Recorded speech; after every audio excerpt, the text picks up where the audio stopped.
श्रीमद् भागवत महापुराण षष्ठ स्कंध सप्तमो अध्याय। छठवां स्कंद सातवां अध्याय। बृहस्पति जी के द्वारा देवताओं का त्याग और विश्वरूप का देवगुरु के रूप में वर्ण। राजा परीक्षित ने पूछा, भगवान देवाचार्य बृहस्पति जी ने अपने प्रिय शिष्य देवताओं को किस कारण त्याग दिया था? देवताओं ने अपने गुरुदेव का ऐसा कौन सा अपराध कर दिया था?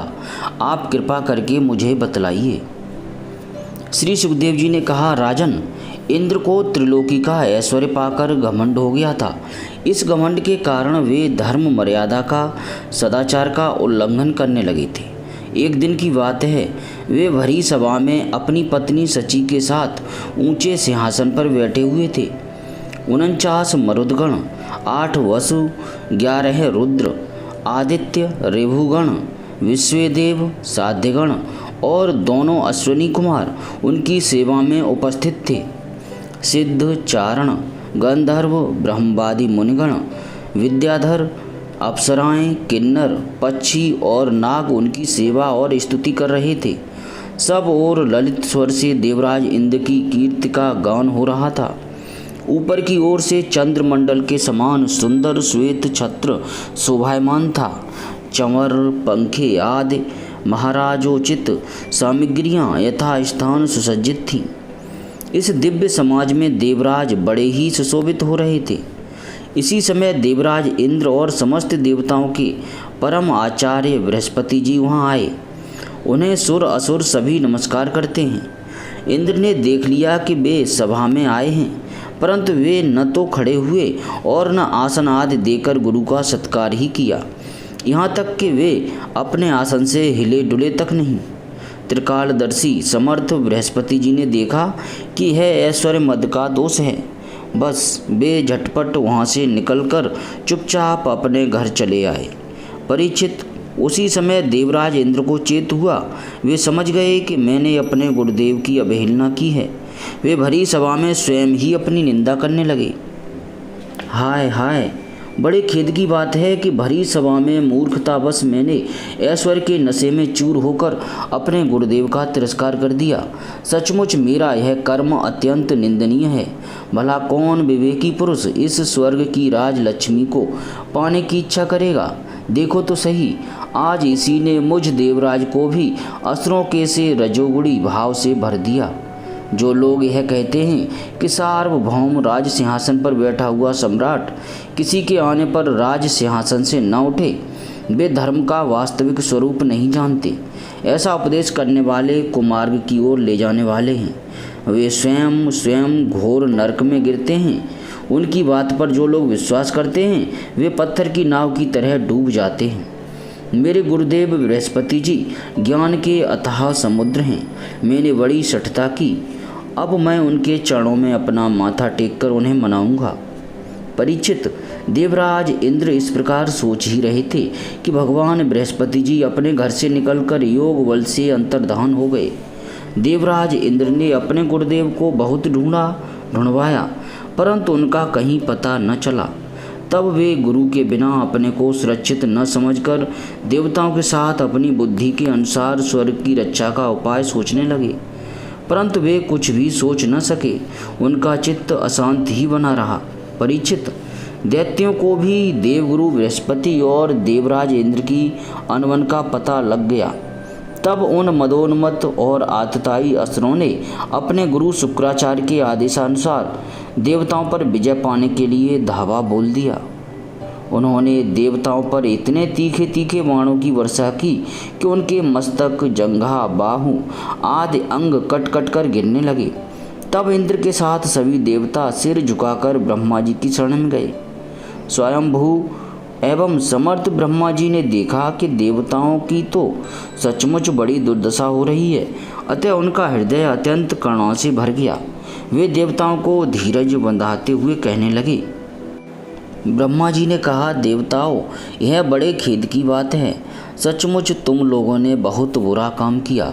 हरे हरे, तुम लोगों ने ऐश्वर्य के मद से अंधे होकर ब्रह्मज्ञानी, वेदज्ञ एवं संयमी ब्राह्मण का सत्कार नहीं किया।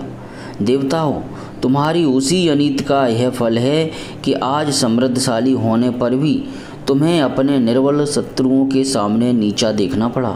देवराज देखो, तुम्हारे शत्रु भी पहले अपने गुरुदेव शुक्राचार्य का तिरस्कार करने के कारण अत्यंत निर्बल हो गए थे, परंतु अब भक्ति भाव से उनकी आराधना करके वे फिर धन जन से संपन्न हो गए हैं। देवताओं, मुझे तो ऐसा मालूम पड़ रहा है कि शुक्राचार्य को अपना आराध्य देव मानने वाले ये दैत्य लोग कुछ दिनों में मेरा ब्रह्मलोक भी छीन लेंगे। भृगुवंशियों ने इन्हें अर्थशास्त्र की पूरी शिक्षा दे रखी है। ये जो कुछ करना चाहते हैं उसका भेद तुम लोगों को नहीं मिल पाता। उनकी सलाह बहुत गुप्त होती है। ऐसी स्थिति में वे स्वर्ग को तो समझते ही क्या हैं। वे चाहें जिस लोक को जीत सकते हैं। सच है, जो श्रेष्ठ मनुष्य ब्राह्मण, गोविंद और गौओं को अपना सर्वस्व मानते हैं और जिन पर उनकी कृपा रहती है, उनका कभी अमंगल नहीं होता। इसीलिए अब तुम लोग शीघ्र ही त्वष्टा के पुत्र विश्वरूप के पास जाओ और उनकी सेवा करो। वे सच्चे ब्राह्मण, तपस्वी और संयमी हैं। यदि तुम लोग उनके असुरों के प्रति प्रेम को क्षमा कर सकोगे और उनका सम्मान करोगे तो वे तुम्हारा काम बना देंगे। श्री सुखदेव जी कहते हैं, परीक्षित, जब ब्रह्मा जी ने देवताओं को इस प्रकार कहा तब उनकी चिंता दूर हो गई। वे त्वष्टा के पुत्र विश्वरूप ऋषि के पास गए और उन्हें हृदय से लगाकर यूँ कहने लगे।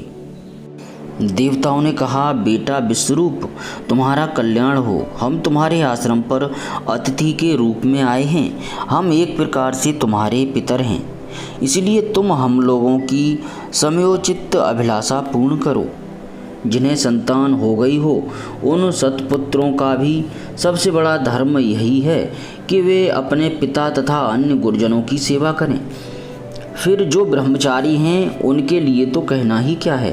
वत्स, आचार्य वेद की, पिता ब्रह्मा जी की, भाई इंद्र की और माता साक्षात पृथ्वी की मूर्ति होते हैं। इसी प्रकार बहन दया की, अतिथि धर्म की, अभ्यागत अग्नि की और जगत के सभी प्राणी अपने आत्मा की ही मूर्ति आत्मस्वरूप होते हैं। पुत्र, हम तुम्हारे पितर हैं। इस समय शत्रुओं ने हमें जीत लिया है। हम बड़े दुखी हो रहे हैं। तुम अपने तपोबल से हमारा यह दुख, दरिद्र, पराजय टाल दो। पुत्र, तुम्हें हम लोगों की आज्ञा का पालन करना चाहिए। तुम ब्रह्मनिष्ठ ब्राह्मण हो, अतः जन्म से ही हमारे गुरु हो। हम तुम्हें आचार्य के रूप में वर्ण करके तुम्हारी शक्ति से अनायास ही शत्रुओं पर विजय प्राप्त कर लेंगे। पुत्र, आवश्यकता पड़ने पर अपने से छोटों का पैर छूना भी निंदनीय नहीं है। वेद ज्ञान को छोड़कर केवल अवस्था बड़प्पन का कारण भी नहीं है।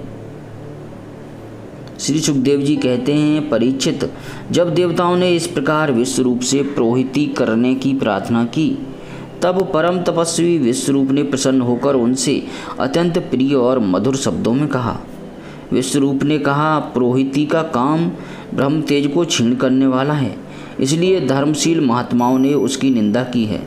किंतु आप मेरे स्वामी हैं और लोकेश्वर होकर भी मुझसे उसके लिए प्रार्थना कर रहे हैं। ऐसी स्थिति में मेरे जैसा व्यक्ति भला आप लोगों को कोरा जवाब कैसे दे सकता है। मैं तो आप लोगों का सेवक हूँ। आपकी आज्ञाओं का पालन करना ही मेरा स्वार्थ है। देवगण, हम अकिंचन हैं। खेती कट जाने पर अथवा अनाज की हाट उठ जाने पर उसमें से गिरे हुए कुछ दाने चुन लाते हैं और उसी से अपने देव कार्य तथा पितृकार्य संपन्न कर लेते हैं। लोकपालो, इस प्रकार जब मेरी जीविका चल ही रही है तब मैं पुरोहिती की निंदनीय वृत्ति क्यों करूं? उसमें तो केवल वे ही लोग प्रसन्न होते हैं जिनकी बुद्धि बिगड़ गई है।